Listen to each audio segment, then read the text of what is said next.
Jared Poland, FroKnowsPhoto.com, and this is part 2 of literally seeing how f-stops affect your image. Instead of just saying, hey, you go from f11 to f16 and it compresses the background, or there's less compression and you can see more, you can see less, it's best to just show you so you can see exactly what's going on. So in part 1, well, if you didn't see part 1, click on Kermit's nose or something, or eyes or whatever, and it will take you to part 1 where you actually see me shooting these pictures and explaining what's going on while we do that. So let's look at this first picture. We're looking at the f-stop. It was shot at f1.4.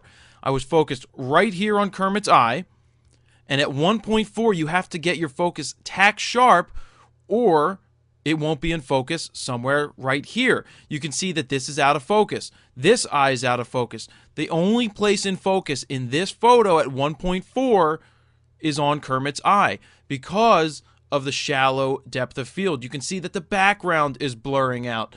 So what is going on is your aperture is wide open. That means it's letting in a really quickly letting in a lot of light. So to compensate for that, the shutter speed has to be much faster. When the shutter speed's faster and your aperture is wide open, the light from a distance doesn't have enough time to come in and expose or lay down any detail on the film plane, or in this case, on your image sensor. So what's happening is because it's such a fast shutter speed and you're so wide open that you're only going to get your focus where you wanted it. The depth of field doesn't come into play. But conversely, on the opposite angle at f16, look what happened to the shutter speed. It's 1/50th of a second. It's much slower. So all the extra detail from the background gets to fill in because the shutter isn't opening and closing so fast that it can't see this tree back here. And that's why it's totally blown out at 1.4. But at 16, you can see that both eyes are in focus. You can see that his nose is in focus, and that the background has really started to come into play. So let's go back to the beginning. This is 1.4. And even though this isn't about shutter speeds, just look at what happens to the shutter speeds up here when we change our aperture. So the shutter speed totally dropped. It got much slower, because now we're at f2.8. We went up a couple stops. I skipped a whole bunch of stops in there just to go to 2.8. But you can see the difference here. The background, you can't even recognize what's there. You can start to recognize that this is a tree, and then these are just some blurry things in the background. But you can also see that this eye's more in focus, and this eye's in focus now. So now there's more depth. When you're shooting at wide open angles, you have to be very careful when you shoot groups and things like that, because if a person is here and the other person is here, one's going to be in focus and the other isn't. So that's important to think about when you're shooting weddings also, because many times the bride and the groom aren't on the same plane and you want them both to be in focus. So let's move up. Now we're going to go to f4. So look at this. Again, 12/50th of a second at 2.8, jump to 1/800th of a second at f4. So we're letting in less light using the f-stop, but the camera, the shutter speed has to slow down to compensate for not letting in as much light. So look how the background's starting to come into play. It's getting more into focus. His nose is getting more into focus as it starts to creep down here. The focus plane's starting to expand. That's what's going to happen. That's why when Ansel Adams shot at f64, everything was in focus from front to back. Just think of this. It expands. Your focus expands. Your depth of field, your field of preview, everything expands as your f-stops go higher. As they get smaller, everything gets compressed. So less focus. That's why when you see those macro shots where you can literally see the bead of focus going straight across, but everything out in front of it and in back of it is out of focus. So now we're at f5.6. So here's 4, here's 5.6, here is f8. You can see that you can now recognize everything in the background. f11 all the way to f16. So look at that. You can't even see that there's actually a street here. There's a street running through, but I guess at the angle that I'm at, you can't even tell that. So I hope you see what's going on here. We're just going backwards. You can see how it gets blurrier and blurrier as we start to compress the background and drop our aperture from f16 all the way to 1.4. Again, here's 1.4, 2.8, then we go to 4, 5.6, f8, f11, and f16. Look at this. Everything is in focus.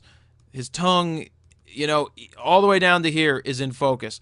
And on the other side, it's not. So just play around with these settings. Just by looking at this stuff on the screen and seeing what's happening with your shutter speed, even though this is more about aperture, just start to get the feel for when you let more light in, what's going to happen with your shutter speed. It goes up. When you let less light in, your shutter speed is going to go down because it has to compensate for a smaller opening. It's letting in less light. But as you shrink down, you're expanding the depth that's going on in your image.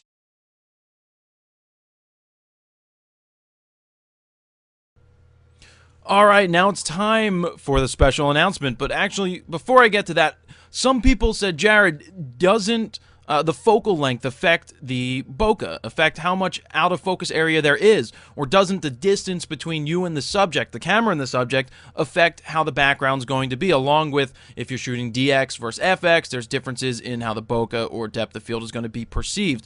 But, you know, instead of me showing, like, everything, yes, that is true.